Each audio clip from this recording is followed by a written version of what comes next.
இந்த காலவேளையில இந்த பரிசுத்த ஓய்வு நாள்ல நம் தேவனை நம்ம ஆராதிக்க வந்திருக்கிறோம். அல்லேலூயா.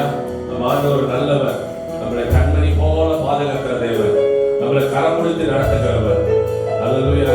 இந்த நாள்ல தேவனை ஆராதிக்கும் போது இருதயத்தை திறந்து உள்ளத்தின் ஆழத்திலே தேவனை ஆராதிங்க. கர்த்தர் ஆண்டவர் சொல்றாரு, எங்க தேவ ஆவியானவரும் அந்த இடத்துல விடுதலை உண்டு, அந்த இடத்துல சமாதானம் உண்டு, அந்த இடத்துல சந்தோஷம் உண்டு, அந்த இடத்துல நிறைவு உண்டு. அல்லேலூயா. Thank you Jesus. நன்றி செலுத்துகிறோம் ஆண்டவரே, உன் நாமத்தை மகிமைப்படுத்துகிறோம். அல்லேலூயா. Thank you Jesus. ஒரு சேராத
terima kasih Tuhan Yesus, terima kasih Tuhan Yesus, terima kasih Tuhan Yesus.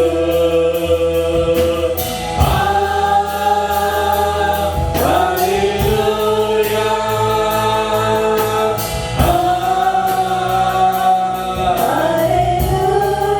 thank you Jesus. நன்றி அப்பா. Haleluya,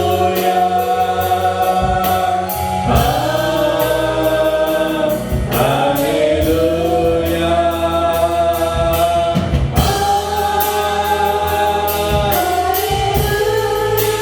நல்லா ஆசையா ஆண்டவர் ஆராதிக்கணும். இதை பார்க்கிற பிள்ளைகள் இந்த நேரத்தை அசட்டை பண்ணிடாதீங்க. ஆண்டவருடைய பிரச்சனை, தேவ பிரச்சனை, இந்த கால வேளையில, இந்த ஞாயிற்றுக்கிழமை, இந்த பரிசுத்த ஓய்வு நாள்ல கர்த்தர் நம்மை தெரிந்து கொண்டிருக்கிறார். ஆண்டவர் சொல்றார் தானே, என் ஜனங்கள் என்னோட துதியை சொல்லி வருவார்கள். அது உண்மையா நம்புற பிள்ளைகள் இருக்கிற இடத்துல தேவன் ஆராதிக்க போகிறார்.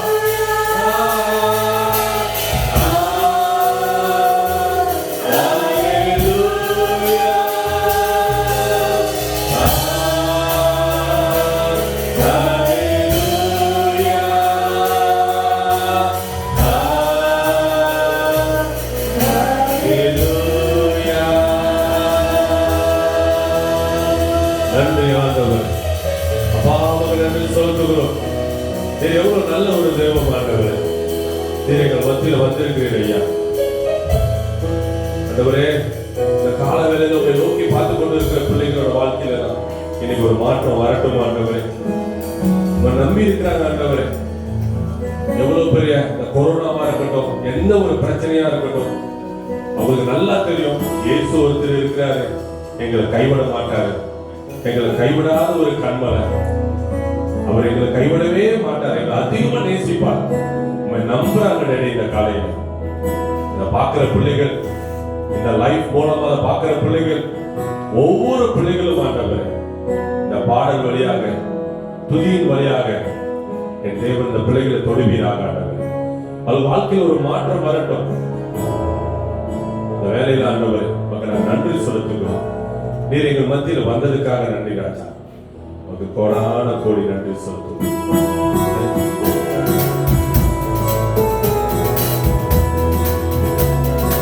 நன்றி ஆண்டவரே. எல்லாரும் ஆசையா, நல்லா சந்தோஷமா கமான் தெலுங்குல செய்.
நல்லவர் ஆண்டவரே, கால வேளையில பரிசுத்த ஓய்வு நாள் ஆண்டவரே, உம்மை ஆராதிக்கும்படி எங்களை அழைத்து வந்ததுக்காக நன்றி ஆண்டவரே.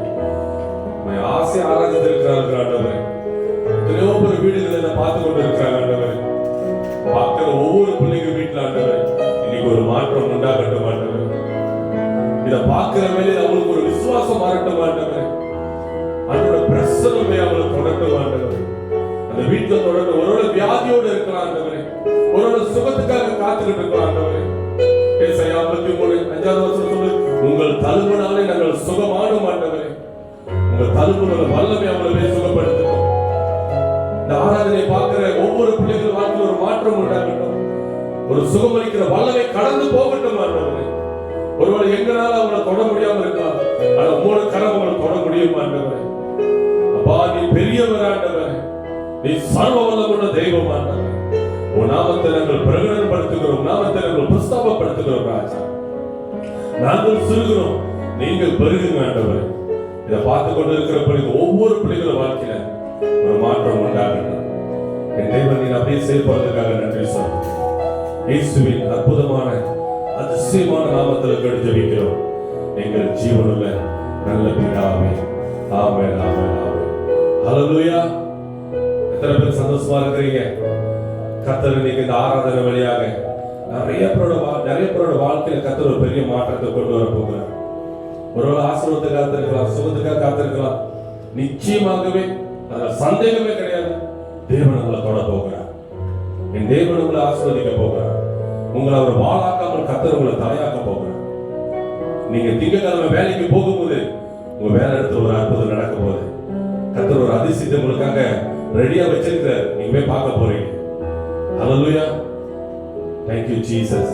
ஆண்டவரே, ஓகே, இந்த வேலையில நம்ம மத்தியில இருக்கிற நம்ம பாஸ்டர் ரெவரண்ட் டாக்டர் ஆல்ஃபிரட் மணியம்மே நல்ல கரங்களை தட்டி அவங்க நம்ம மத்தியில தேவ வார்த்தையை கொண்டு வராங்க. அந்த வார்த்தையை விசுவாசிங்க. அந்த வார்த்தையில் உள்ள அந்த வார்த்தை உங்க வாழ்க்கையில் ஒரு விடுதலை கொண்டு வரும், ஒரு நம்பிக்கை கொண்டு வரும். சாதாரண நினைக்காதீங்க. சத்தியத்தை அறிவீர்கள், சத்தியமானது உங்களை விடுதலை ஆகும், உங்கள் தேவைகளை சந்திக்கும். அழைத்தவர் உண்மை உள்ளவர், அவரோட வார்த்தையில வல்லமை உண்டு. ஹல்லேலூயா. Thank you. நல்ல கரங்களை தட்டி நம்ம மத்தியில ரெவரண்ட் டாக்டர் ஆல்ஃபிரட் நல்ல கரங்களை தட்டி அவரை வரவேற்போம் இந்த வேலையில. கர்த்தருடைய பரிசுத்த நாமத்திற்கு ஸ்தோத்திரம். இந்த காலை வேளையிலே உங்கள் மத்தியில தேவனுடைய வசனத்தை பிரசங்கிப்பதை குறித்து மிகுந்த சந்தோஷம் அடைகிறேன். குறிப்பாக இந்த பரிசுத்த ஓய்வு நாளிலே உங்கள் மத்தியில் நான் இருப்பதை குறித்து மிகுந்த சந்தோஷம் அடைகிறேன். இன்றைக்கு நான் உங்கள் மத்தியில் திருச்சபையின் வளர்ச்சி என்ற தலைப்பில் கர்த்தருடைய வார்த்தையை நான் பேசும்படி விரும்புகிறேன். அதற்காக நான் எடுத்துக்கொண்ட வேத பகுதி ஏசாயா 54 அதிகாரம் 2-3 வசனங்களை நாம் வாசிக்க கேட்போம்.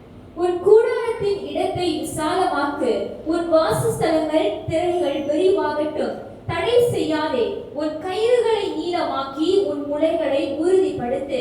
நீ வலது புறத்திலும் இடது புறத்திலும் இடம் கொண்டு பெருகுவாய். உன் சன்னதியால் ஜாதிகளை சுதந்திரித்துக் கொண்டு பாழாய் கிடந்த பட்டணங்களை குடியேற்றுவிப்பார்கள்.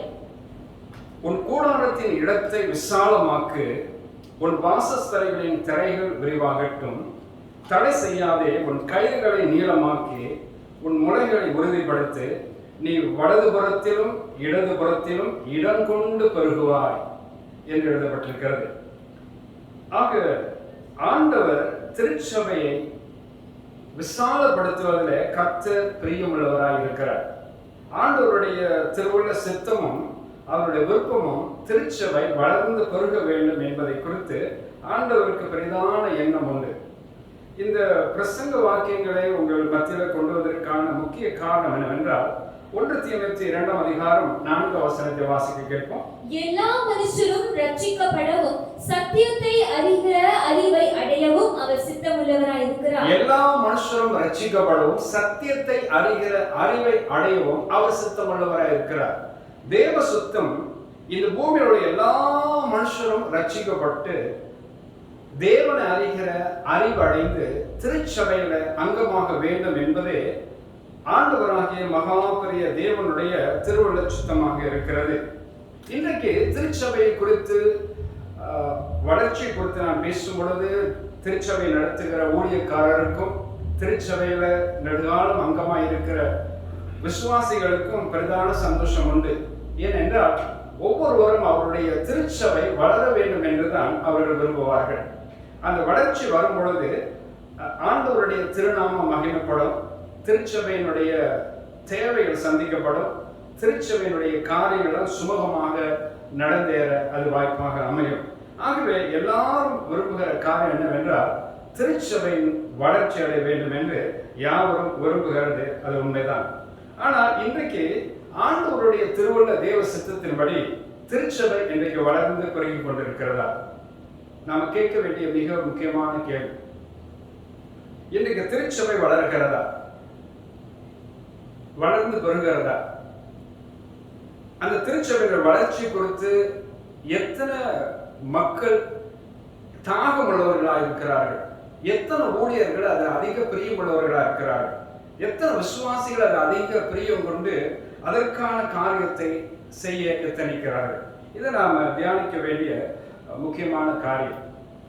நான் இந்த பிரசங்க வாக்கியங்கள்ல 2 முக்கிய காரியத்தை மையமாக வைத்து உங்களை மத்தியில் நான் பேச இருக்கிறேன். என்னுடைய பிரசங்கத்தினுடைய சாராம்சம் அதுவாகத்தான் இருக்கும். அதாவது திருச்சபையானது எண்ணிக்கையில வளரும், இரண்டாவது தரத்திலும் அது வளரணும்.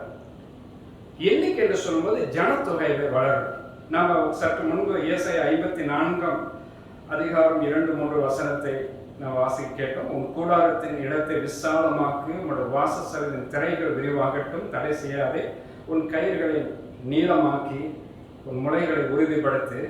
நீ வலது புறத்திலும் இடது புறத்திலும் இடங்கொண்டு பெருகுவாய்.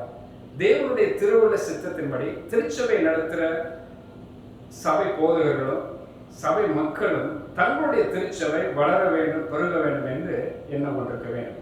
அந்த வளர்ச்சியானது எண்ணிக்கையில வளரணும், இரண்டாவது தரத்தில் வரணும்.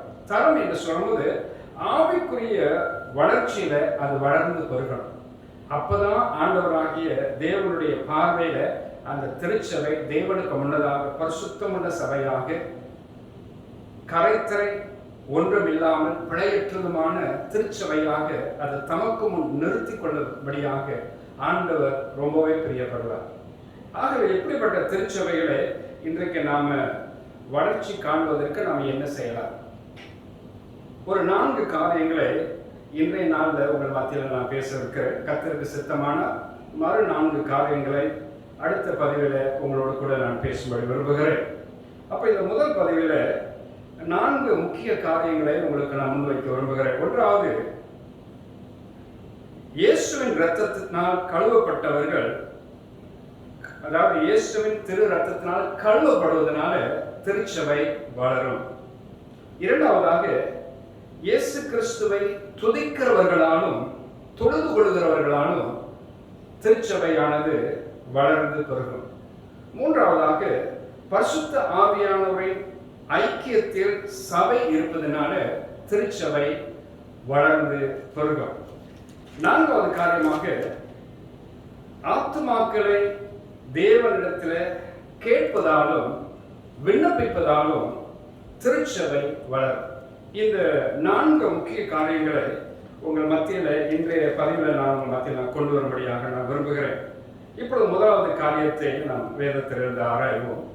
முதலாவது காரியம் என்னவென்றால், இயேசுவின் இரத்தத்தினால் கழுவப்படுவதால் திருச்சபை வளர்ந்து பெருகும். வசனத்தை வாசிப்போம். அப்போஸ்தலர் 20:28. ஆகையால் உங்களை குறித்தும் தேவன் தம்முடைய சுய இரத்தத்தினாலே சம்பாதித்துக் கொண்ட நமது சபையை மேய்ப்பதற்கு பரிசுத்த ஆவி உங்களை கண்காணிகளாக வைத்த மந்தை முழுவதையும் குறித்தும் எச்சரிக்கையாயிருங்கள். இந்த அப்போஸ்தலர் 20ஆம் அதிகாரம் 28ஆம் வசனத்தின் கீழ் பகுதியை பாருங்க. தேவன் தம்முடைய சுய இரத்தத்தினால் சம்பாதிக்கப்பட்ட தமது சபை என்று சொல்லுகிறார். திருச்சபையானது ஆண்டவராகிய இயேசு கிறிஸ்துவினுடைய இரத்தத்தினால சம்பாதிக்கப்பட்டதுதான் திருச்சபை. இதற்காக ஆண்டவர் ஒரு பெரிய விளக்கரையத்தை அவர் கொடுத்திருக்கிறார். அவர் சரீரம் முழுவதும் அழிக்கப்பட்டது, வாதிக்கப்பட்டது, உளப்பட்ட நிலம்போடு அவர் சரீரம் காட்சி அளிக்கத்தக்கதாக காணப்பட்டது. அவருக்கு அழகும் இல்லாமல் சௌந்தரியம் இல்லாமல் முற்றிலுமாக அவர் அழகற்று போனார். அந்த வகையில் அவருடைய சரீரம் அவ்வளவாக பாதிக்கப்பட்ட நிலையில அவருடைய மரண தருவாயில் காணப்பட்டார் என்று வேதாகமத்தில் நாம் பார்க்கிறோம். ஆகவே அவர் காலை 9 மணி தொடங்கி மாலை 3 மணி வரையிலும் அந்த சிலுவை மரத்தில் அவர் தொங்கிக் கொண்டிருந்தார். அந்த 6 மணி நேரம் அப்படி தொங்கின நிமித்தமாக அவர் சரீரத்திலிருந்து கடைசியாக எல்லா இரத்தமும் சிந்த பண்ணப்படும்படியாக அவர் அப்படிப்பட்ட நிலையிலே அவர் காணப்பட்டார்.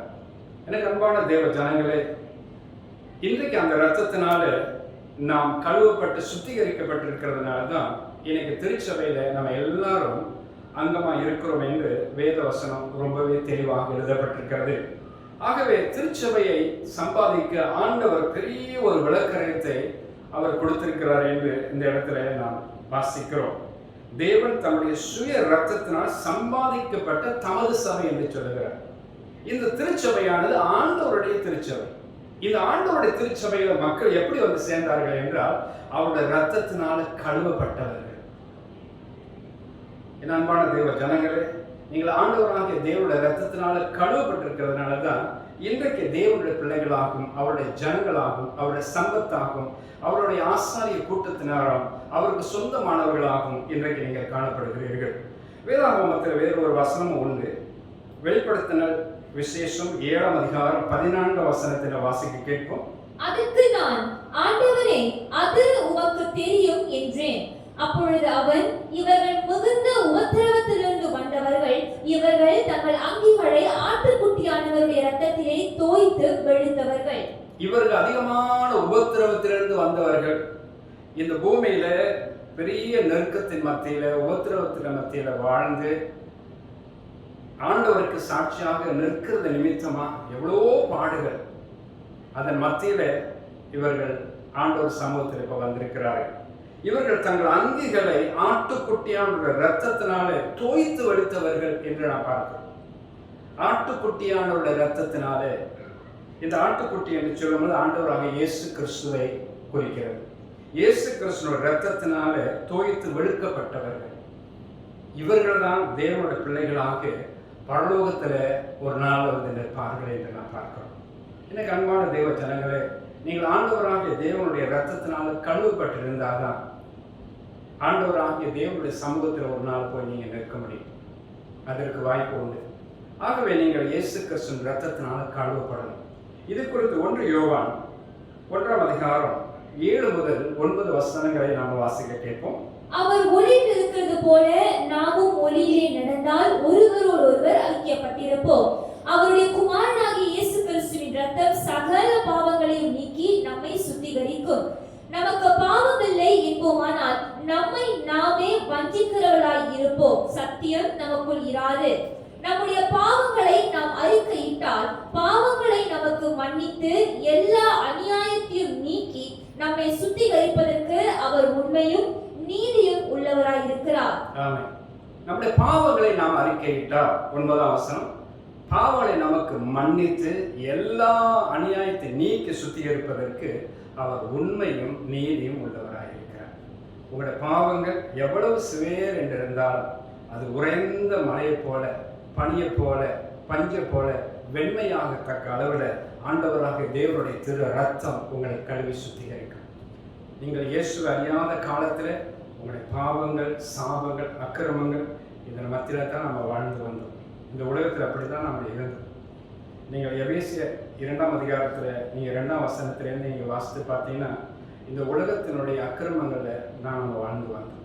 உலகத்தினுடைய சாத்தானுடைய வல்லமையின் பிடியில் சிக்கப்பட்டு பொல்லாத பாவத்திலும் சாபத்திலும் அக்கிரமத்திலும் தான் இந்த பூமியில் நாம் வாழ்ந்தோம். ஆனால் ஆண்டவராக இயேசு கிறிஸ்துவினுடைய திரு ரத்தம் நம்முடைய கல்வி நம்ம சுத்திகரித்திருக்கிறது, நம்முடைய பாவத்தை போக்கியிருக்கிறது, நம்முடைய சாபத்தை நம்மிடத்திலிருந்து நீக்கப்பட்டிருக்கிறது. இன்னைக்கு கர்த்தருடைய பிள்ளைகளாக, தேவ ஜனங்களாக, தேவ மக்களாக இன்னைக்கு நம்ம ஆண்டவராக தேவனுடைய சமூகத்தை நிற்பதற்கு கர்த்தர் நமக்கு கிருபை பாராட்டி இருக்கிறார். ஆமென். ஆகவே இதுல ஒரு முக்கிய குறிப்பை நான் உங்களுக்கு சொல்லும்படி விரும்புகிறேன். இயேசு கிறிஸ்துவினுடைய திரு ரத்தத்தினால கழுவப்படுவதனால தான் திருச்சபை வளரும். இன்றைக்கு நாம் செய்ய வேண்டிய பணி மிகப்பெரிய பணி. இந்த உலக மக்கள் இயேசு கிறிஸ்துவின் இரத்தத்தினால கழுவப்பட வேண்டும் என்றால் அவர்களுக்கு இயேசுவை குறித்து நாம் அறிவிக்க வேண்டும். அவர்களை இயேசுவின் இடத்தில் நாம் கொண்டு வர வேண்டும். அவர்கள் இயேசு கிறிஸ்துவினுடைய இரத்தத்தினால் கழுவப்படும் பொழுது அவர்கள் பரிசுத்தமாக்கப்படுவார்கள், சுத்திகரிக்கப்படுவார்கள். அவர்கள் தேவனுடைய பிள்ளைகளாக மாற்றப்படுவார்கள். அவருடைய சாபங்கள் நீக்கப்படும், அவருடைய பாவங்கள் நீக்கப்படும், அவருடைய அக்கிரமங்கள் நீக்கப்படும். அவருடைய கர்த்தருடைய பிள்ளைக்குரிய லட்சணத்தை பெற்றுக்கொள்வார்கள். இப்படிப்பட்ட சாக்கியம் எல்லாம் இந்த உலக மக்கள் கண்டடைய வேண்டும் என்றால் அவர்களுக்கு ஆண்டவராக இயேசு கிறிஸ்துவை குறித்து நாம் அறிவிக்க வேண்டியது மிகப்பெரிய கடமையாக இருக்கிறது. ஏனென்றால் அவருடைய பாவங்கள் மன்னிக்கப்பட வேண்டுமே, அவருடைய சாபங்கள் நீக்கப்பட வேண்டுமே. இதுவெல்லாம் ஆண்டவராக இயேசு கிறிஸ்துவோட ரத்தத்தினால்தான் கூடும். ஆகவே இன்றைக்கு தேவ ஜனங்களாக இருக்கிற நம்ம எல்லாரும், என்னோட வார்த்தை கேட்டுக்கொண்டிருக்கிற ஜனங்களாக இருக்கிற நீங்கள் எல்லாரும் இன்றைக்கு செய்ய வேண்டிய காரியம் என்னன்னாக்கா, உங்களை அருகாமையில் இருக்கிற மக்கள், உங்கள் பக்கத்தில் இருக்கிற ஜனங்கள், உங்களோட வேலை செய்கிற ஜனங்கள், உங்களோட சொந்த பந்தங்கள், உங்களோட உறவு முறையார்கள், உங்களுடைய நண்பர்கள் எல்லாருக்கும் ஆண்டவராக இயேசு கிறிஸ்து நீங்கள் அறிவிக்கும். நீங்கள் அறிவிக்கும் பொழுது அவர்கள் இயேசுவை சொந்த தெய்வமாக ஏற்றுக்கொள்வார்கள். அப்பொழுது அவர்கள் வாயினாலே அறிக்கையிட்டு தங்களுடைய பாவங்கள், சாபங்கள், அக்கிரமங்களை நீக்கி அவர்கள் விளக்கப்படும் பொழுது அவர்கள் ரட்சிக்கப்படுவார்கள். ஆகவேதான் அப்படிப்பட்டவர்கள் தான் திருச்சபைக்குள்ள வரும் பொழுது திருச்சபை வளர்ந்து வரும். ஆகவே திருச்சபை இன்றைக்கு வளர வேண்டும் என்றால் திருச்சபையில அங்கமாக இருக்கிற விசுவாசிகளாகிய நமக்கு பெரிய ஒரு பொறுப்பு இருக்கிறது. இன்றைக்கு எத்தனை பேர் இந்த உத்தரவாதத்தை உணர்ந்து உங்களை சார்ந்து இருக்கிற மக்களுக்கு இயேசுவை பற்றி சொல்லி அவர்களை கர்த்தரிடத்தை கொண்டு வரதுக்கு பிரியமா இருக்கிறேன். கொஞ்சம் நீங்களே உங்களை யோசித்து பாருங்க. உங்களை வீட்டார் இன்னைக்கு ரட்சிக்கப்படணும்னாக்கா அவங்களுக்கு ஆண்டவருடைய அன்பை சொல்லணுங்க. அப்படி அன்பை சொன்னாதான் அவர்கள் இயேசு இடத்துல வருவார்கள். இயேசுனுடைய ரத்தத்தினால கழுவப்பட்டு மீட்கப்படுவார்கள். அவர்கள் தேவனுடைய பிள்ளைகளாக ஆவார்கள். திருச்சபைக்கு வருவார்கள். திருச்சபை வளர்ந்து பெறும். கர்த்தர் உங்களோட கூட இருப்பார்கள். ஆக நம்முடைய கடமைகளை நாம் தொடர்ந்து செய்வோம். ஆண்டவராக இயேசு கிறிஸ்துவினுடைய வருகை மட்டும் கர்த்தர் நம்மளோட கூட இருப்பார்கள். இரண்டாவது காரியமாக, இயேசு கிறிஸ்துவை துதிக்கிறதுனாலும் தொழுது கொள்கிறதுனாலும் திருச்சபை வளரும். இயேசு கிறிஸ்துவை துதிக்கிறவர்களாலும் தொழுது கொள்கிறவர்களாலும் திருச்சபை வளரும். இதற்கான வேத பகுதியை நாம் வேதத்திலிருந்து நாம் வாசிப்போம். அப்போஸ்தலருடைய நடவடிக்கைகள் 2ஆம் அதிகாரம் 47ஆம் வசனத்தை வாசிக்க கேட்போம். தேவனை துதித்து ஜனங்கள் எல்லாரிடத்திலும் தயவு பெற்றிருந்தார்கள். ரட்சிக்கப்படுகிறவர்களை கர்த்தர் அனுதினமும் சபையிலே சேர்த்து கொண்டு வந்தார். இந்த பகுதியானது அப்போஸ்தலர் நடவடிக்கைகள் 2ஆம் அதிகாரம் 1ஆம் வசனத்திலிருந்து நீங்கள் வாசிப்பீர்கள் என்றால் இந்த 47ஆம் வசனம் வரை மிகுந்த சந்தோஷமாக இருக்கும். அவர்கள் பெந்தெகோஸ்து தினத்தில் அந்த அபிஷேகம் பண்ணப்பட்ட பிற்பாடு அந்த அபிஷேகத்தின் விளைவாக அவர்கள் எங்கும் சுற்றி திரிந்து சுவிசேஷ வசனத்தை மக்களுக்கு எல்லாருக்கும் போயிட்டு பிரசங்கித்தார்கள். அதனால ஆண்டவர் பெரிய ஒரு அற்புத கிரியைகளை அவர் செய்ய ஆரம்பித்தார். இங்கு இந்த 2ஆம் அதிகாரம் 47ஆம் வசனத்துக்கு நாம் வரும்பொழுது தேவனை துதித்து ஜனங்கள் எல்லாரிடத்திலும் தயவு பெற்றிருந்தார்கள். அதனால ரட்சிக்கப்படுகிறவர்களை கர்த்தர் அனுதினமும் திருச்சபையில அவர் சேர்த்து கொண்டு வந்தார். அப்ப தேவனை துதிப்பதும் அவருடைய நாமத்தை தொழுது கொள்வது எவ்வளவு ஒரு மகிமையான காரியம் என்பதை நீங்கள் அறிந்து உணர வேண்டும். காரணம் என்னவென்றால் நீங்களும் நானும் ஆராதிக்கிற மகா பெரிய தேவனாகிய கர்த்தர், மகத்துவமுள்ள தேவனாகிய கர்த்தர், வானத்திற்கும் பூமிக்கும் தேவனாயிருக்கிற தெய்வம், அவர் துதிகளின் மத்தியிலே வாசம் பண்ணுகிற தூயாதி தூயவர். ஆகவே துதியின் ஆராதனை எத்தனை பேர் வாஞ்சித்து ஆராதனை பங்கு பெற விரும்புகிறீங்க? பிரசங்கத்துக்கு முன்னுக்கு நிச்சயமாக துதி ஆராதனை எல்லா திருச்சபையிலும் இருக்கும். அந்த திருச்சபைக்கு எத்தனை விசுவாசிகள் பிரியமாக ஓடி வருங்க. ஒரு சிலர் பார்த்தீங்கன்னா ஆராதனை துதி ஆராதனை முடிச்சுட்டு தான் பிரசங்க நேரத்துக்குள்ள சபைக்குள்ளேயே நுழைவாங்க. என் அன்பான தேவ ஜனங்களை நீங்க அப்படி இருக்கக்கூடாது. நீங்கள் துதி ஆராதனைக்கு முன்னதாகவே திருச்சபையில் இருக்கணும். அந்த துதி ஆராதனைக்கு முன்னதாக இருந்து உங்களை அந்த துதி ஆராதனைக்கு உங்களை ஆயத்தப்படுத்திக் கொள்ளப்பட வேண்டும். அப்படி துதி ஆராதனை ஆரம்பிக்கப்படும் பொழுது நீங்களும் தேவனும் தனித்திருக்கிறது போல உணர்ந்து ஆண்டவரை நன்றாக துதித்து அவரை நீங்கள் மகிமைப்படுத்தி அவர் ஆராதிக்கப்பட வேண்டும். அப்படி நீங்கள் துதிக்கும் பொழுது அவரை ஆராதிக்கும் பொழுது அவரை மகிமைப்படுத்தும் பொழுது ஆண்டவரை உங்கள் மத்தியில் அவர் வருவார். உங்களுடைய தேவைகளை என்னவா இருந்தாலும் எல்லாவற்றையும் அவர் சந்தித்து உங்களை ஆசீர்வதிப்பார். இந்த பிரசங்கத்துக்கு முன்னதாக உங்கள் மத்தியில் துதி ஆராதனை நடைபெற்றது. அந்த ஆராதனையை முழுமையாக கலந்திருப்பீர்கள் என்ற திட்டமாக நான் விசுவாசிக்கிறேன். மெய்யாகவே துதி ஆராதனை நடத்தினவர் ரொம்ப சிறப்பாக நடத்தினார். அந்த துதி ஆராதனை உங்களை தேவனிடத்தில் கிட்டி சேர உங்களுக்கு துணை புரிந்திருக்கும் என்று திட்டமாக நான் நம்புகிறேன். ஆக மறுபடியும் இந்த 2ஆம் வசனம் அப்போஸ்தலர் 2:47 வாசிக்க கேட்போம். தேவனை துதித்து ஜனங்கள் எல்லாரிடத்திலும் தயவு பெற்றிருந்தார்கள்.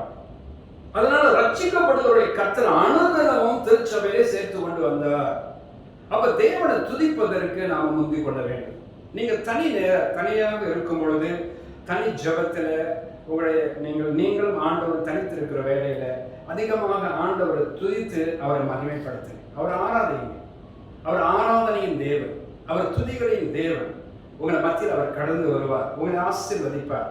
உங்களுடைய இக்கட்டுகள், பிரச்சனைகள், துன்பங்கள் எதுவா இருந்தாலும் அது உங்களை விட்டு நீக்குவார், உங்களை ஆசீர்வதிப்பார். ஆக துதியின் சோஸ்திரமும் மகிமைப்படுத்துவதும் ஆண்டவருக்கு பெரிதான விருப்பம். அதில் எல்லாரும் கலந்து கொள்ளுங்க. கர்த்தர் மெய்யாகவே உங்களை ஆசீர்வதிப்பார். ரோமர் 10ஆம் அதிகாரம் 13ஆம் வசனத்தை நாம் வாசிக்க கேட்போம். ஆதலால் கர்த்தருடைய நாமத்தை தொழுது கொள்ளுகிற எவனும் ரட்சிக்கப்படுவான். கர்த்தருடைய நாமத்தை தொழுது கொள்ளுகிற எவனும் ரட்சிக்கப்படுவான். எந்த மனுஷனா இருந்தாலும் நீங்க கர்த்தருடைய நாமத்தை தொழுது கொள்ளுகிற யாரா இருந்தாலும் சரி, உங்களுக்கு ரட்சிப்பு உண்டாகும் என்று ஆண்டவர் சொல்லி இருக்கிறார். ஆகவே கர்த்தருடைய நாமத்தை நீங்க தொழுது கொள்ளணும். அவர் பரிசுத்த நாமத்தை தொழுது கொள்ளணும். அவர் மகா பரிசுத்தம் உள்ள தேவன் அல்லவா? அவர் பரிசுத்தத்தை நீங்க மகிமைப்படுத்தணும். அவரிடத்துல நீங்க கெட்டி சேரணும். அவருடைய கெட்டி சேர ஒரே ஒரு வழி என்ன தெரியுங்களா? நீங்கள் துதிக்கணும். ஏனென்றால் அவர் துதிகளின் மத்தியில அவர் வாசம் பண்ணுகிற தேவன். ஆமென். நீங்க துதிக்க ஆரம்பிச்சுட்டா ஆண்டவர் உங்களை மத்தியில வந்து விடுவார். தேவன் உங்கள் மத்தியில வந்துட்டாருனாக்கா ஒரு தேவ மகிமை அந்த இடத்துல வரும். அந்த தேவ மகிமை உங்கள் இடத்துல காணப்படும் பொழுது உங்களுடைய இன்னல்கள் நீங்கும், உங்களுடைய துன்பங்கள் நீங்கும், உங்கள் பிரச்சனைகள் நீங்கும், உங்களுடைய வியாகுலங்கள் நீங்கும், உங்களுடைய கஷ்டங்கள் நீங்கும், உங்களுடைய நஷ்டங்களால் நீங்க போகும். நீங்கள் மிகுந்த சந்தோஷம் அடைந்த சமாதானம் அடைவீர்கள். ஆக நீங்கள் அதிகமாக தேவனை துதிக்க பாருங்கள். கர்த்தர் மெய்யாகவே உங்களை ஆசீர்வதிப்பார். ஒரு வசனத்தை உங்களுக்கு நான் வாசிக்க போகிறேன். யாத்திராகமம் 20ஆம் அதிகாரம் 24ஆம் வசனத்தை வாசிக்க கேட்போம். மண்ணினாலே பலிபீடத்தை எனக்கு உண்டாக்கி அதின் மேல் உன் ஆடுகளையும் உன் மாடுகளையும் சர்வாங்க தகன பலியாகவும் சமாதான பலியாகவும் செலுத்துவாயாக. நான் என் நாமத்தை பிரஸ்தாபப்படுத்தும் எந்த ஸ்தானத்திலும் உன்னிடத்தில் வந்து உன்னை ஆசீர்வதிப்பேன். நான் என் நாமத்தை பிரஸ்தாபப்படுத்தும் எந்த ஸ்தானத்திலும் உன்னிடத்தில் வந்து உன்னை ஆசீர்வதிப்பேன் என்று கர்த்தர் சொல்கிறார். நான் என் நாமத்தை பிரஸ்தாபப்படுத்த எந்த ஸ்தானத்திலும் உன்னிடத்தில் வந்து உன்னை ஆசீர்வதிப்பேன். துதிகளினாலும் ஸ்தோத்திரத்தினாலும் நீங்கள் ஆண்டவரை நீங்கள் மகிமைப்படுத்தும் பொழுது ஆண்டவராகிய தேவன் மிகுந்த சந்தோஷம் அடைவார். அவர் அந்த இடத்துல கடந்து வருவார். வசனம் அப்படித்தான் சொல்லப்படுகிறது. என் நாமத்தை பிரஸ்தாபப்படுத்தும் எந்த ஸ்தானத்திலும் உன்னிடத்தில் வந்து என்று சொல்கிறார். ஆண்டவரே அங்க வருவார். நீங்கள் தேவனை மகிமைப்படுத்துகிற பிள்ளைகளா? அப்படி என்றால் கர்த்தர் உங்களிடத்தில் வருவார். ஆகவே திருச்சபையில துதி ஆராதனை நடத்துகிற வேலையில மக்கள் அங்குமிகமா போயிடாதீங்க. துதி ஆராதனை நடத்தும் போது எல்லாரும் துதி ஆராதனை கலந்து கொள்ள பாருங்க. நல்ல கரங்களை உயர்த்தி நன்றாக கர்த்தரை ஆராதிங்க. ஒருவேளை நீங்க சாஸ்திரமா விழுந்து கர்த்தரை ஆராதிக்க வேண்டும் என்று உங்களோட ஆவியில் அப்படிப்பட்ட ஒரு ஏவுதல் உண்டானா அதையும் நீங்க செய்ய பாருங்க. அது ஆண்டவருக்கு பிரியம். நீங்க ஆண்டவரை தான் பிரியப்படுத்த வந்திருக்கிறீங்க. நீங்க அப்படி தொழுது கொள்ளும் பொழுது பக்கத்தில் உள்ளவங்களை பார்த்து என்ன நினைப்பாங்களோ அப்படியெல்லாம் நீங்க நினைக்க கூடாது. அவங்களுக்காக நீங்க தேவனை ஆராதிக்கிற, உங்களுக்காகத்தான் நீங்கள் தேவனை ஆராதிக்கிறீங்க. காரணம் என்னவென்றால் வசனம் சொல்லப்படுகிறது, நான் என் நாமத்தை பிரஸ்தாபப்படுத்தும் எந்த ஸ்தானத்தில் உன்னிடத்தில் வந்து என்று ஆண்டவர் சொல்றார். உன்னிடத்தில் வந்தவர் என்ன செய்வாரா? உன்னை ஆசீர்வதிப்பார். ஆண்டவருடைய ஆசீர்வாதம் ஒரு பெரிதான ஒரு மகிழ்ச்சிங்க. கர்த்தர் மாத்திரம் நம்மளை ஆசீர்வதிச்சிட்டாருன்னாக்கா நமக்கு ஒரு குறையும் இருக்காது. நம்முடைய துன்பங்கள் நம்மளை விட்டு அகன்று போகும். நம்ம கண்ணீரெல்லாம் ஆனந்த கண்ணீராக கர்த்தர் மாற்றுவார். நம்முடைய நோய்கள் பிணிகள் எல்லாம் நம்மளை விட்டு நீங்கி போகும். எல்லா விதமான அசுத்தாவின் பொல்லாத பிசாசின் பிடிகள் எல்லாம் நம்மளை விட்டு விலகும். கர்த்தரே நம்மளை ஆசீர்வதிப்பார். காரணம் என்னவென்றால் ஆண்டவர் சொல்றாரு, எந்த ஸ்தானத்திலும் உன்னிடத்தில் வந்து உன்னை நான் ஆசீர்வதிப்பேன் என்று சொல்கிறார். அப்ப தேவனுடைய ஆசீர்வாதம் உலகத்தினுடைய எல்லா மக்களுக்கும் தேவை. நீங்கள் விசேஷமாக தேவனை பற்றி கொண்ட தேவ ஜனங்கள், உங்களுக்கு அந்த ஆசீர்வாதம் வேண்டும். ஆகவே நீங்கள் தேவனிடத்தில் வரணும், ஆண்டவரை தொழுது கொள்ளணும். இன்னைக்கு நான் உங்களுக்கு இந்த வேத பகுதியிலிருந்து ஒரு சுருக்கத்தை சொல்ல விரும்புகிறேன். மெய்யாக நீங்கள் ஆண்டவரை நீங்கள் தொழுது கொள்கிற ஜனங்களாக இருப்பீர்கள் என்றால் உங்களோட ஆசை என்னவாக மாறணும் தெரியுங்களா? ஐயோ, நான் ஆண்டவரை தொழுது கொள்கிறேனே. இந்த உலகத்தில் எத்தனையோ பேர் ஆண்டவரை தொழுது கொள்ளாமல் இருக்கிறார்கள். கர்த்தரை மகிமைப்படுத்தாமல் எத்தனையோ மக்கள் தேவனை அறியாமல் இருக்கிறார்களே. அவர்களுக்கெல்லாம் ஆண்டவருடைய நாமத்தை நான் அறிவிக்கணும். அவர்களும் என்னோடு அழைத்து கொண்டு வர வேண்டும். என்னோடு சேர்ந்து அவர்களும் ஆராதிக்க வேண்டும். அவர்களும் தேவனுடைய நாமத்தை தொழுது கொள்ள வேண்டும் என்ற ஆசை உங்களுக்குள்ள பிறக்கும் என்றால் ஒரு ஆத்மாவை கர்த்தரிடத்தில் நீங்களே கொண்டு வருவீர்கள். அப்படிப்பட்ட கிருபையை கர்த்தர் உங்களிடத்தில் கொடுத்திருக்கிறார். எல்லா கிருபையும் தேவ கிருபை எல்லாம் உங்களிடத்தில் இருக்கிறது. நீங்கள் செயல்பட ஆரம்பிப்பீர்கள் என்றால் அந்த கிருபை உங்கள் மூலமா இருந்து செயல்பட ஆரம்பிச்சு. நீங்க வாயை திறந்து கர்த்தருடைய நாமத்தை பிரஸ்தாபப்படுத்த ஆரம்பிச்சீங்கன்னா கர்த்தரை இறங்கி வருவார். அங்க பேசுவது நீங்கள் அல்ல, பரிசுத்த ஆவியானவர் உங்களிடத்திலிருந்து பேசுவார். அந்த ஆத்மா ரட்சிக்கப்படும். நாளை ஒரு நாள் அந்த ஆத்மாக்களை திருச்சபையை நீங்கள் கொண்டு வருவீர்கள். உங்களோடு சேர்ந்து அந்த ஆத்மாவும் கர்த்தருடைய நாமத்தை தொழுது கொள்ளும். அதன் மூலமாக திருச்சபை வளர்ந்து பெருகும்.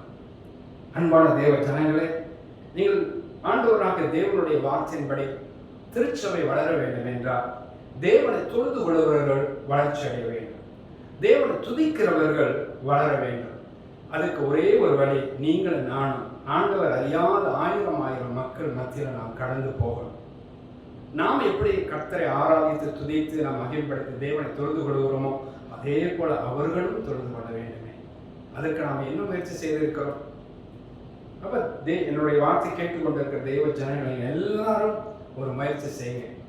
உங்களுக்கு அன்பானவர்கள் எவ்வளோ பேர் இருக்கிறாங்க, உங்களுக்கு நெருக்கமானவர்கள் எவ்வளோ பேர் இன்னும் கர்த்தரை அறியாது இருக்கிறார்கள். அவர்களையும் நீங்க கொண்டு வரலாமே. அவர்களும் திருச்சபை உங்களோடு சேர்ந்து ஆண்டவருடைய நாமத்தை தொழுது கொள்வார்களே. அதற்கு நம்ம வழிவகுக்கலாமே. ஆகவே இப்படி நீங்க செய்ய பாருங்கள். நிச்சயமாக திருச்சபையானது வளர்ந்து பெருகும். அப்ப இயேசு கிறிஸ்துவை துதிக்கிறவர்களாலும் தொழுது கொள்கிறவர்களாலும் திருச்சபையானது நிச்சயமாக வளரும் பெருகும். கர்த்தரோடு கூட இருப்பார். மூன்றாவது காரியத்தை நான் பிரசங்கிக்க விரும்புகிறேன். பரிசுத்த ஆவியானவரின் ஐக்கியத்தினாலும் திருச்சபை வளர்ந்து பெருகும். பரிசுத்த ஆவியானவரின் ஐக்கியத்தினால் திருச்சபையானது வளர்ந்து பெருகும். வேதவசனத்தை வாசிப்போம். அப்போஸ்தலர் 1:8.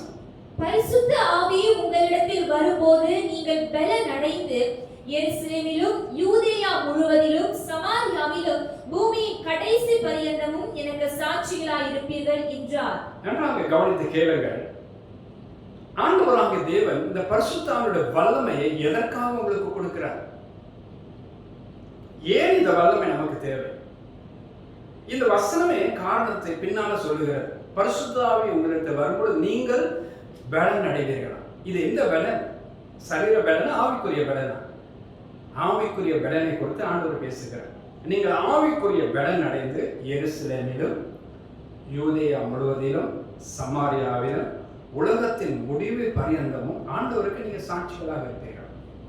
அப்படிப்பட்ட ஒரு நிலைமையை கர்த்தர் உங்களுக்கு உண்டு பண்ணுகிறார். அப்ப நீங்க தைரியம் கொண்டு சுவிசேஷத்தை தேவ வல்லமையோடு பிரசங்கிக்கத்தக்க, சாட்சி அறிவிக்கத்தக்க பலனை கர்த்தரே உங்களுக்கு உண்டு பண்ணுகிறார்.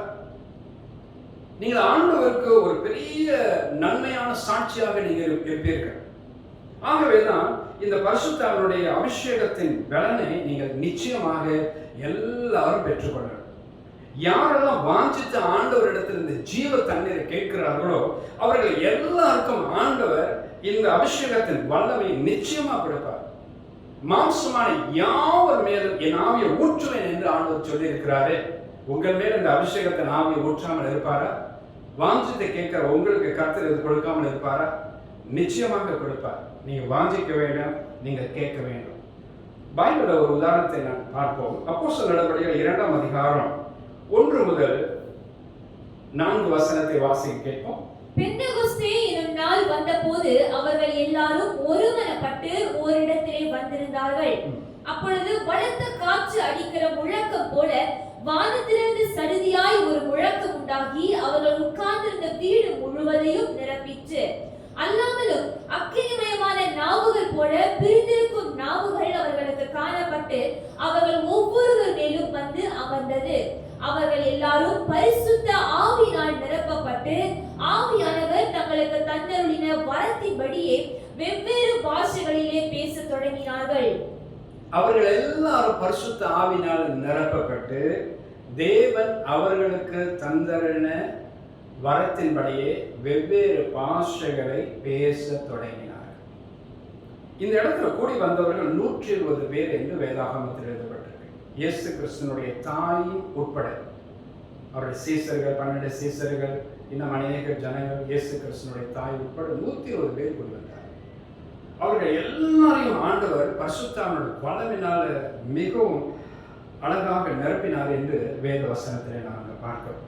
இந்த அபிஷேகத்தின் வல்லமை அவர்களுக்குள்ளாகவே இறங்கி செயல்பட ஆரம்பித்தது. இது என்ன செயல்பாடு என்றால், சற்று முன்பு நாங்கள் அப்போஸ்தலர் 1:8 வாசித்த ஞாபகம் இருக்குதா?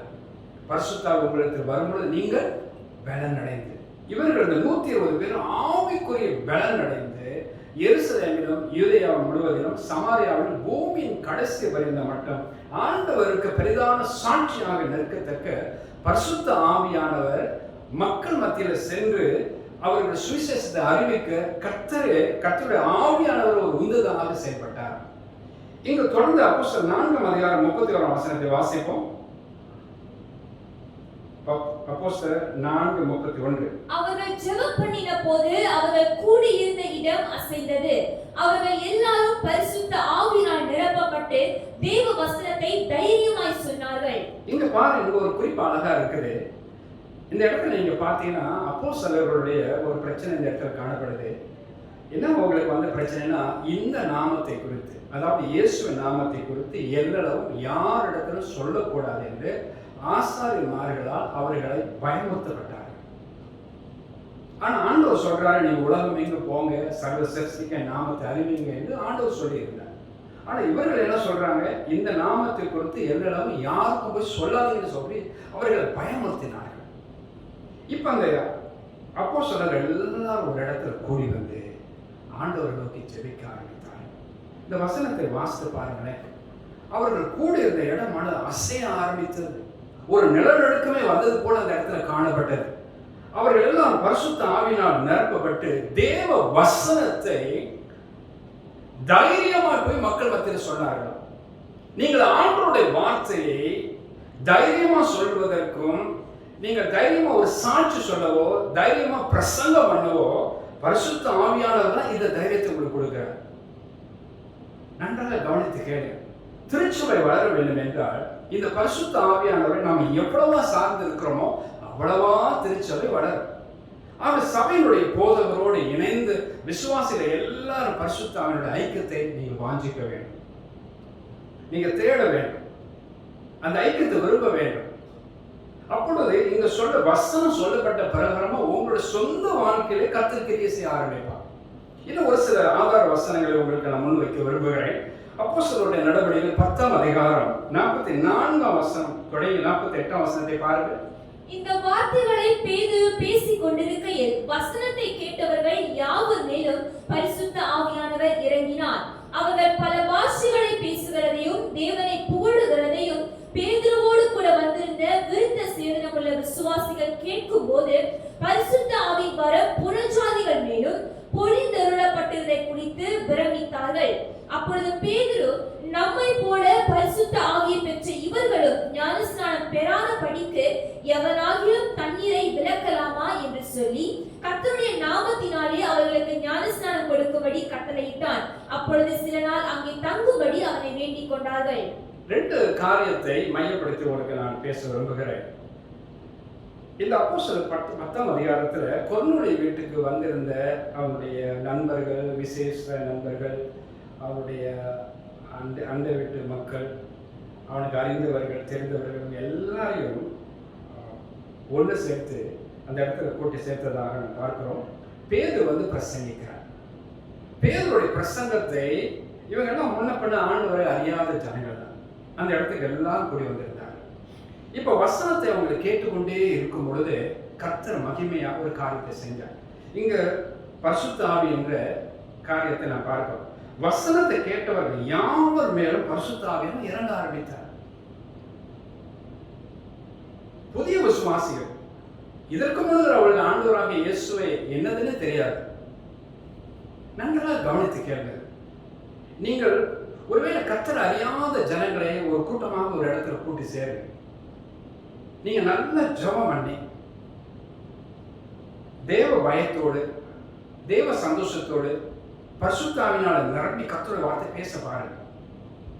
அன்று அப்போஸ்தலர் நடவடிக்கைகள் 10ஆம் அதிகாரத்தில் வசனத்தை கேட்டவர் யாவர் மேலும் பரிசுத்த ஆவியானவர் இறங்குனது போல உங்களோட கூட்டத்திலையும் பரிசுத்த ஆவியானவர் இறங்குவார். நீங்க விசுவாசத்தை செயல்படுவீர்கள் என்றால் கர்த்தரை கிரியை நடப்பிப்பார். கடைசியா 47-48 வசனம் என்ன சொல்லி முடிக்கிறது பாருங்க. வசனத்தை கேட்டவர்கள் எல்லாரும் ரட்சிப்படைந்தார்கள். அவர்கள் ஞானஸ்நானம் பெற்று திருச்சபைகளை சேர்த்துக் கொள்ளப்பட்டார்கள். ஆமென். ஆக இந்த வகையில ஆவியானவர் அங்கே இறங்கி அவரே கிரியை செய்கிறார். அப்ப திருச்சபையில் ஆத்துமாக்கள் கூட்டி சேர்க்கப்பட வேண்டும் என்றால் ஆவியானவர் இங்கு கிரியை செஞ்சாகணும். அப்ப ஆவியானவர் கிரியை செய்வதற்கு நாம் அதற்கு உடந்தையாக இருந்து செயல்பட்டாகணும். நீங்க எந்த அளவுக்கு பரிசுத்த ஆவியானவர் ஒத்தாசை தேடுகிறீர்கள், எந்த அளவுக்கு இந்த காரியத்தில் நீங்க பிரியப்படுறீங்க, உங்களை நீங்க ஆராய்ந்து பாருங்க. ஆக நீங்கள் பரிசுத்த ஆவியானவர் துணை கொண்டு நீங்க பிரசங்கிக்கலாம் அல்லது சாட்சி கூறலாம். இதை நீங்க செய்யும் பொழுது ஆவியானவர் அங்க வந்து அவர் கிரியை செய்வார். அவர் கிரியை செய்யும் போது என்ன நடக்கும் தெரியுங்களா? மக்கள் ரட்சிக்கப்படுவார்கள். அவர்கள் ஞானஸ்நானத்தை நீங்க கொடுப்பீங்க. அவங்க திருச்சபை அங்கமாக சேர்த்துக் கொள்ளப்படுவார்கள். Praise the Lord. கர்த்தரே இந்த காரியத்தை செய்வான் என்று ஆண்டவர் சொல்லி இருக்கிறார். ஆக நாம் தைரியமா அந்த காரியத்தை செயல்படலாமே. இன்றையிலிருந்து ஒரு தீர்மானத்தை எடுத்துக்கொள்ளுங்க. நீங்க நன்றாக பரிசுத்த ஆவியானவருடைய அபிஷேகத்தை நிரம்பி நன்றாக ஜெபிக்க பாருங்க. ஆவியில நிரம்பி நன்றாக ஜெபிக்க பாருங்க. பரிசுத்த ஆவியானவருடைய ஒத்தாசை அதிகமா தேடுங்க. உங்களோட சாட்சி ஊழியத்தில் அதிகமா பரிசுத்த ஆவியானவரை கூப்பிடுங்க. உங்க பிரசங்க ஊழியத்தில் அதிகமா பரிசுத்த ஆவியானவருடைய ஒத்தாசையை தேடுங்க. அவரே உங்களுடைய கடன்படித்து சொல்லட்டும். அவரே உங்களுடைய வார்த்தையை பொறுப்படுத்திக் கொள்ளட்டும். பேசுவது நீங்கள் அல்ல, பரிசுத்த ஆவியானவர் உங்களிடந்து பேசும்படியாக நீங்க ஆண்டவரை கேட்டு பாருங்க. கர்த்தர் பெரிதான காரியத்தை செய்வார். திருச்சபை நிச்சயமாக மக்கள் கூட்டி சேர்க்கப்படுவார். இந்த பரிசுத்த ஆவியானவர் கடைசி காலத்துல மக்களை பரிசுத்தப்படுத்தி தேவனுடைய ஆலயத்தில் கூட்டி சேர்த்து கொண்டிருக்கிறார். ஆக இந்த பணியில் அவர் இருக்கிறதுனால நீங்களும் பிரியப்பட்ட இந்த காரியத்தை செயல்படும் பொழுது ஆவியானவர் சந்தோஷப்பட்டு உங்களோட சேர்ந்து இந்த ஊழியத்தை செய்ய ஆரம்பிப்பார். நிச்சயமாக அப்படிப்பட்ட திருச்சபையை ஆத்தமாக சேர்க்கப்படுவார்கள். இன்னும் தொடர்ந்து அப்போஸ்தலர் நடவடிக்கைகள் 2ஆம் அதிகாரம் 14 முதல் 18 வசனத்தை வாசிப்போம். அப்பொழுது பேதுரு 11 கூட நின்று அவர்களை நோக்கி உரத்த சத்தமாய், யூதர்களே, எருசலேமில் வாசம் பண்ணுகிற ஜனங்களே, நீங்கள் எல்லாரும் அறிந்து கொள்வீர்களாக, என் வார்த்தைகளுக்கு செவி கொடுங்கள். நீங்கள் நினைக்கிறபடி இவர்கள் வெறி கொண்டவர்கள் அல்ல. பொழுது விடிந்து 3ஆம் மணி வேளையாய் இருக்கிறதே, தீர்க்கதரிசியாகிய யோவேலினால் உரைக்கப்பட்டபடியே இது நடந்தேறுகிறது. கடைசி நாட்களில் நான் மாம்சமான யாவர் மேலும் என் ஆவியை ஊற்றுவேன். அப்பொழுது உங்கள் குமாரரும் உங்கள் குமாரத்திகளும் தீர்க்க தரிசனம் சொல்லுவார்கள். உங்கள் வாலிபர் தரிசனங்களை அடைவார்கள். உங்கள் மூப்பர் சொப்பனங்களை காண்பார்கள். 40ஆம் வசனம் 41ஆம் வசனம் வாசிக்க கேட்போம். இன்னும் அநேக வார்த்தைகளாலும் சாட்சி கூறி மாறுபாடுள்ள இந்த சன்னதியை விட்டு விலகி உங்களை ரட்சித்துக் கொள்ளுங்கள் என்றும் புத்தி சொன்னார். அவருடைய வார்த்தையை சந்தோஷமாய் ஏற்றுக்கொண்டவர்கள் ஞான ஸ்நானம் பெற்றார்கள். அன்றைய தினம் ஏறக்குறைய 3000 பேர் சேர்த்துக் கொள்ளப்பட்டார்கள். இந்த பகுதியில் 3 குறிப்பை உங்களுக்கு சொல்ல பாருங்க, சந்தோஷமா கேட்க பாருங்க. பரிசுத்த ஆவியில நிரம்பி பேதுரு பிரசங்கித்தார். இந்த 2ஆம் அதிகாரம் 1ஆம் வசனத்தினுடைய தொடர்ச்சி தான் இந்த பகுதியில் தான் எழுதப்பட்டு வருகிறது. 2ஆம் அதிகாரம் 1 முதல் 4 வசனத்துல இந்த பேதுரு தான் மேலறையில அபிஷேகம் பண்ணப்பட்டார். அந்நிய பாஷை பேசினவர், ஆண்டவர் துதித்து மகிமைப்படுத்தினார். திரள் கூட்டமான மக்கள் அந்த இடத்துல வந்தார்கள். பல தேசத்து ஜனங்கள் அந்த இடத்துல கூடி வந்தபடியினால் வேடிக்கை பார்த்தார்கள். என்ன அந்த ஜனங்கள் எல்லாரும் இன்னும் மதுபானம் குடித்துட்டு ஏதோ உடலிட்டு இருக்கிறாங்க போல அப்படியெல்லாம் தங்களுக்குள்ள பேசிக்கொண்டார். அப்போதான் பேதுரு இந்த வார்த்தை சொல்றார். 14ஆம் வசனம் தொடங்கி 18ஆம் வசனம் வரலையும் இந்த வசனத்தை சொல்லி அவர்கள் மத்தியில தேவ வல்லமையினால பிரசங்கித்துக் கொண்டிருக்கிறார். அந்த பிரசங்கம் முடிந்த உடனே 40-41ஆம் வசனத்தை வாசித்து பார்த்தீங்கன்னா அவருடைய வார்த்தை கேட்டவர்கள் எல்லாம் ரட்சிக்கப்பட்டார்கள். நல்லா கவனித்தீங்க. அவருடைய பிரசங்கம் சாரமுள்ள பிரசங்கமாக இருப்பதற்கு பரிசுத்த ஆவியானவர் ஒத்தாசையாக இருந்தார். இது முதல் காரியம். ஜனங்கள் மத்தியில் கர்த்தருடைய ஆவியானவர் கிரியை செய்ய அவர்கள் எல்லாம் ரட்சிக்கப்பட்டார்கள். 3வது என்ன நடந்தது பாருங்க, அவங்களுக்கு ஞான ஸ்நானம் கொடுத்து திருச்சபைகளை சேர்த்துக் கொள்ளப்பட்டார். ஆமென். என் அன்பான தேவ ஜனங்களே, நீங்கள் பரிசுத்த ஆவியானவர் எந்த அளவுக்கு உங்களோட வாழ்க்கையை முக்கியத்துவப்படுத்திருக்கீங்க. ஒருவேளை திருச்சபை நடத்துகிற போதகராக நீங்கள் இருக்கலாம், ஒருவேளை நீங்கள் விசுவாசிகளாக கூட இருக்கலாம். எந்த அளவுக்கு உங்களை பரிசுத்த ஆவியோடு சம்மந்தப்படுத்தி இருக்கிறீங்க, அவர் ஒத்தாசை எந்த அளவுக்கு நீங்க தேடி கொண்டிருக்கிறீங்க, இல்லை எந்த அளவுக்கு நீங்க அவரோடு கூட ஐக்கியப்பட்டிருக்கிறீங்க, உங்களை நீங்களே ஆராய்ந்து பாருங்க. நீங்கள் இப்படிப்பட்ட ஐக்கியத்தை நீங்க வச்சிருக்கிறீர்கள் என்றால் பரிசுத்த ஆவியானவரோடு திட்டமாக தேவன் நீங்க நடத்துற ஊழியத்தை ஆசீர்வதிப்பார். உங்களுடைய திருச்சபை திட்டமாக வளர்ந்து பெருகும். நீங்க பேசும் பொழுது கர்த்தரோட வல்லமை பெறப்படும். நீங்க சாட்சி சொல்லும் பொழுது மக்கள் ரட்சிக்கப்படுவார்கள். அப்படிப்பட்ட ஒரு மகத்துவத்தின் வல்லமை தான் இந்த பரிசுத்த ஆவியானவர். இதை எத்தனை பேர் நம்ம வாஞ்சிக்கிறோம்? உங்களை நீங்க ஆராய்ந்து பாருங்க. கர்த்தர் உங்களுக்கு உதவி செய்வாராக. தொடர்ந்து அப்போஸ்தலர் 9ஆம் அதிகாரம் 31ஆம் வசனத்தை பாருங்க. அப்பொழுது யூதேயா, கலிலேயா, சமாரியா நாடுகளில் எங்கும் சபைகள் சமாதானம் பெற்று பக்தி விருத்தி அடைந்து கர்த்தருக்கு பயப்படுகிற பயத்தோடும் பரிசுத்த ஆவியின் ஆறுதலோடும் நடந்து பெருகின. பரிசுத்த ஆவியினுடைய ஆறுதலோடும் நடந்து பெருகிற்று, வளர்ச்சி அடைந்தது என்று நான் பார்க்கிறேன். பரிசுத்த ஆவி, சபை வளர வேண்டும் என்றால் பரிசுத்த ஆவியானது கிரியை செய்யணும். சபை வளர வேண்டும் என்றால் பரிசுத்த ஆவியின் திட்டமாக கிரியை செய்யணும். அப்போ உங்கள் சபை வளர வேண்டும் என்று நிறைய பேருக்கு விருப்பம் இருக்கு. உங்களோட சபை வளரணும்னு சொல்லி நீங்க எல்லாரும் பிரியப்படுறீங்க. ஒருவேளை நீங்க விசுவாசியா இருக்கலாம், நீங்க ரொம்பவே பிரியப்படுறீங்க உங்க சபை வளரணும்னு. நீங்க ஊழியக்காரராக இருக்கலாம், நீங்க ரொம்பவே பிரியப்படுறீங்க, அதுக்காக ரொம்ப பிரயாசத்தை எடுத்துக்கொண்டீங்க உங்க திருச்சபை வளர்வதற்கு. ஆனா நான் ஒரு காரியத்தை சொல்லட்டுமா? இன்றைய நாளிலிருந்து இந்த பரிசுத்த ஆவியோட ஒத்தாசை அதிகமா தேடுங்க. நீங்க அவரிடத்துல ஜெபிங்க, நீங்க அவரிடத்துல கேளுங்க. நீங்க ஊழியத்துக்கு போகும்போது அவரை நீங்க அழைத்து கொண்டு போங்க. நீங்க ஜெபிக்கும் போது அவர் பக்கத்தில் அமர சொல்லுங்க. வசனம் அப்படிதான் சொல்லப்படுகிறது. ரோமர் 8:26 நீங்க வாசித்து பாருங்க. நாம் ஏற்றபடி வேண்டிக் கொள்ள வேண்டியது இன்னதென்று அறியாது இருக்கிறபடினாலே ஆவியானவர் வாக்கு கடங்காத பெருமூச்சுகள் நமக்காக விண்ணப்பிக்கிறார். ஆகவே அவருடைய ஒத்தாசை இருக்கும் போது உங்களுடைய ஜெபத்திற்கு பலன் அளிக்கிறது. நீங்க மக்கள் மத்தியில் போய் பேசும் பொழுது ஆண்டவருடைய ஒத்தாசை கேட்டு போய் பேசுங்க. பரிசுத்த ஆவியானவர் உங்களோடு கூட வருவார். அந்த நேரத்தில் பேசுறது நீங்களா இருக்க மாட்டீங்க, பரிசுத்த ஆவியானவரே உங்க மூலமா நாங்க பேசியிருப்பார். அப்ப அங்க கிரியை நடப்பிக்கும், மக்கள் ரட்சிக்கப்படுவார்கள். ஆமென். ஆகவே ஜனங்கள் ரட்சிக்கப்படணும்னா பரிசுத்த ஆவியானவர் ஒத்தாசை ரொம்பவே அவசியம். இன்னைக்கு நம்ம சபை வளர்ச்சியை பத்தி நாம் பேசிட்டு இருக்கிறோம். சபை வளர வேண்டும் என்றால் பரிசுத்த ஆவியானவரோட ஒத்தாசை ரொம்பவே அவசியமா இருக்குதுங்க. நீங்க பரிசுத்த அபிஷேகம் பண்ணப்பட்ட விசுவாசியா, பரிசுத்த ஆவியில அபிஷேகத்துல நீங்க நிரம்பி நன்றாக ஜெபிக்க பாருங்க. நேரம் எடுத்து ஜெபிங்க. 1 கொரிந்தியர் 14:18 பவுல் என்னமா சொல்றாரு தெரியுங்களா? உங்கள் எல்லாரிலும் நான் அதிகமான பாஷைகளை நான் பேசுகிறேன், அதற்காக என் தேவனை சோசிக்கிறேன். அப்ப ஆவியில நிரம்பி அவர் ஜெபிக்கிறேன் என்று சொல்றார், அதிகமா ஜெபிக்கிறேன் என்று சொல்றார். பவுல் அப்போஸ்தலன் அவர் திருச்சபைகளை ஸ்தாபித்துக் கொண்டே போன ஒரு தேவ ஊழியக்காரர். நீங்கள் வேதாகமத்தை வாசித்து பாருங்க. ரோமர் தொடங்கி எபிரேயர் நிருபம் வரைக்கும் தொடர்ந்து நீங்க வாசித்து கொண்டே போய் பாருங்க. இந்த 14 நிருபங்கள் எழுதப்பட்டிருக்காரு. ஒருவேளை எபிரேயர் நிருபத்தை ஒருவேளை வேற ஆள் எழுதுனதுன்னு சொல்றாங்க, ஒரு சிலர் பவுலோட நடைகள் இருக்கு ஆக 14 நிருபங்கள் அப்படின்னு ஒரு சிலர் சொல்றாங்க, ஒரு சிலர் 13 நிருபங்கள் சொல்றாங்க. ஆனா அந்த நிருபங்களை எல்லாம் நீங்க வாசித்து பாருங்க. அவர் எங்கெல்லாம் போயிட்டு ஆண்டவர் ஊழியத்தை செஞ்சிருக்கிறார். நீங்கள் அப்போஸ்தலர் நடவடிக்கைகள் first missionary journey, second missionary journey, third missionary ஜேர்னின்னு சொல்லி 1வது 2வது 3வது மிஷனரி பிரயாணத்தை குறித்து நீங்கள் வேதத்தில் வாசிக்கலாம்.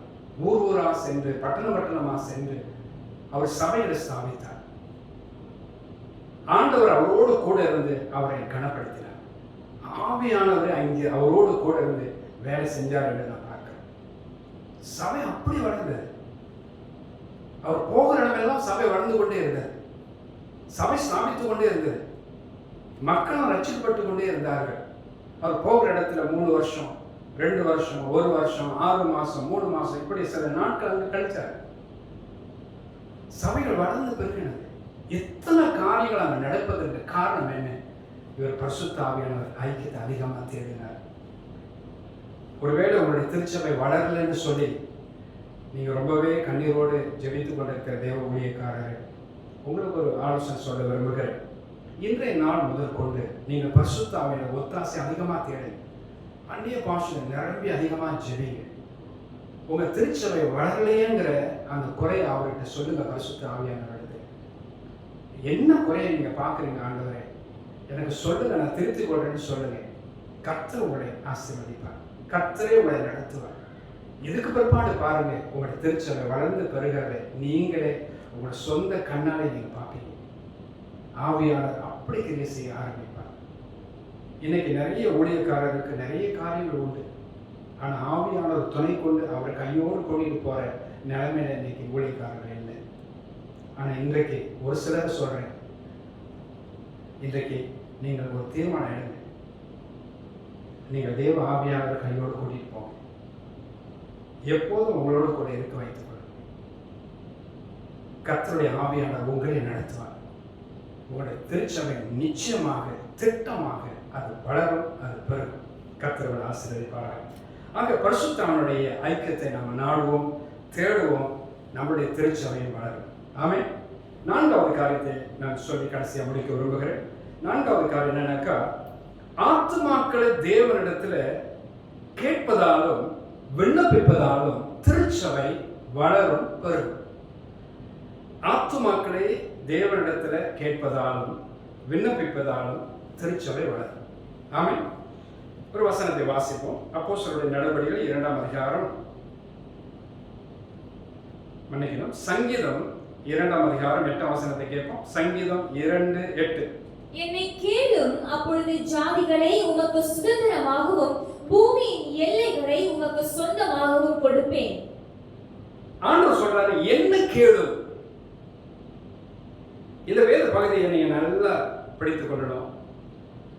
ஆத்துமாக்களை தேவனிடத்துல கேட்பதாலும் தேவனிடத்துல நீங்க விண்ணப்பிப்பதாலும் உங்களுடைய திருச்சபை வளரும் என்று ஆண்டவரே சொல்லியிருக்கிறார். இங்கு 2ஆம் சங்கீதம் 8ஆம் வசனத்தில் கர்த்தர் சொல்றார், என்ன கேளும், அப்பொழுது ஜாதிகளை உமக்கு சுதந்திரமாகவும் பூமியின் எல்லைகளை உமக்கு சொந்தமாகவும் கொடுப்பேன் என்று சொல்றார். அவரிடத்துல கேட்க சொல்றாரு.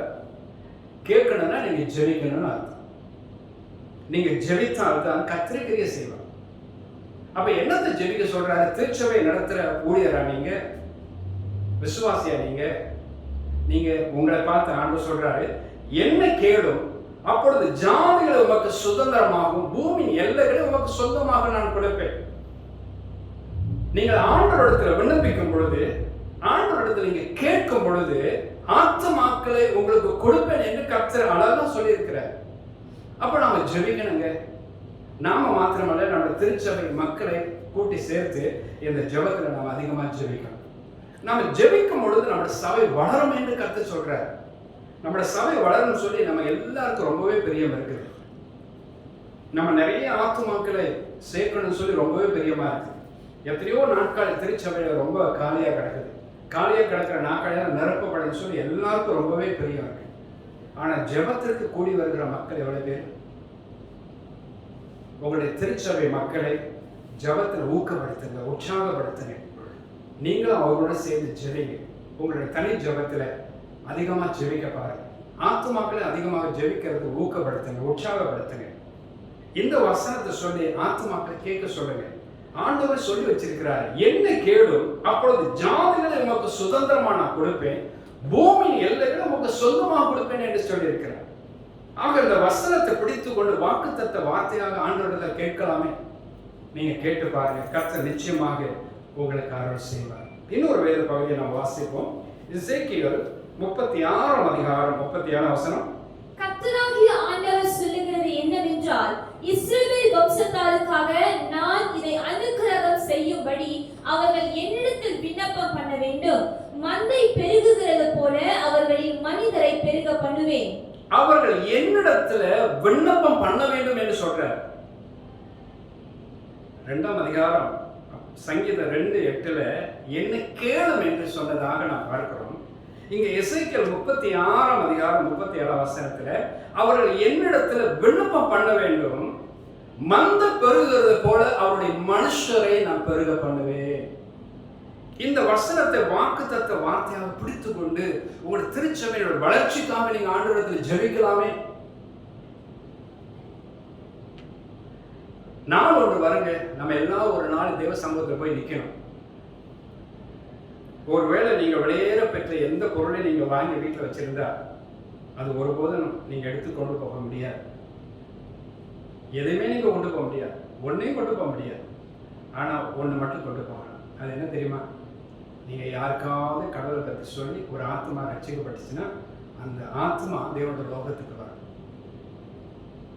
அப்ப ஆண்டு சொல்றாரு, என் மக்களை நீங்க என்னிடத்துல கேளுங்க, என் ஜனங்களை நீங்கள் என்னிடத்துல கேளுங்க, அவர்களை என்னிடத்துல விண்ணப்பம் பண்ண வேண்டும். ஆண்டவரே சொல்றார், அவர்கள் என்னிடத்துல வந்து விண்ணப்பம் பண்ணட்டும். மந்தை பெருகிறது போல திருச்சபையில அவருடைய மந்தையை அல்லது அவருடைய மனிதரை, அந்த ஆத்துமாக்களை திருச்சபைக்கு நான் பெருக்கமாக கொடுப்பேன் என்று கடவுளே சொல்றாரு. அப்ப நம்ம எல்லாரும் சேர்த்து நம்ம விண்ணப்பிக்கணுமே. ஏதோ ஒரு நாள் விண்ணப்பித்துட்டு நம்ம விட்டுட்டோமா? ஒவ்வொரு நாளும் நம்ம விண்ணப்பிக்க வேண்டும். நம்ம ஆண்டு சமூகத்தில் போய் சேர்ற வரை நம்ம விண்ணப்பித்துக் கொண்டே இருக்கணும். நம்முடைய உயிர் நம்மளை விட்டு பெரிய வரையும் நம்ம விண்ணப்பம் பண்ணிக்கொண்டு தான் இருக்கணும். கர்த்தர் அந்த காரியத்தை அவரே வாய்க்க செய்வார். ஆமென். ஆண்டவர் நிச்சயமா செய்வார். ஒரு சமயம் டாக்டர் பால் சோயோங்கி சொல்லக்கூடிய ஒரு தேவனோட ஊழியக்காரர் உண்டு. அவர் தென்கொரியாவில் பெரிய ஒரு திருச்சபை நடத்துகிற ஒரு ஊழியக்காரர். அவரிடத்துல ஒரு சமயம் ஒரு பெரிய சபை வளர்ச்சி மாநாடு என்று ஒரு பெரிய மாநாடு நடத்தினார். அநேக ஊழியர்கள் பல நாடுகளிலிருந்து அங்கே வந்திருந்தார்கள். அப்போ கேள்வி நேரத்தில் ஒரு கேள்வி அவர் எழுப்பினார். திருச்சபை வளர்வதற்கு நாங்கள் என்ன செய்ய வேண்டும் என்று அந்த கேள்வி. அந்த கேள்வியில 3 பதில்கள் அவர் எழுதியிருந்தார். முதல் பதில், நீங்கள் ஜெபிக்க வேண்டும். இரண்டாவது பதில், நீங்கள் வல்லமையா ஜெபிக்கணும்னு சொல்லி எழுதிட்டார். மூன்றாவது பதில், இன்னும் அதிக வல்லமையா ஜெபிங்க அப்படின்னு எழுதியிருந்தார். அப்ப அந்த 3 பதிலும் ஜெபிக்க தான் சொல்லியிருக்கிறார். அப்ப அவர் என்ன சொல்றாருன்னா, நீங்கள் ஜெபித்தாதான் சபை வளரும். அதான் அவனுடைய பொருளை குறித்து அவர் பேசுறார். அப்ப சபை அவங்க மாநாட்டில் கூடி வந்தவர்கள் ஒருவேளை முதல் பதில் தான் ஜெபிக்கணும்னு சொல்றாரு, 2வது 3வது வேற எதுவும் சொல்வாருன்னு எதிர்பார்த்தாங்க. ஆனா 2வது 3வது இன்னும் அதிக வல்லமையா ஜெபிக்க தான் சொல்லியிருக்காரு. அப்ப அவர் ஜெபிக்கும் பொழுதுதான் சபை வளர்ந்ததாக அவரே சாட்சி சொல்றார்.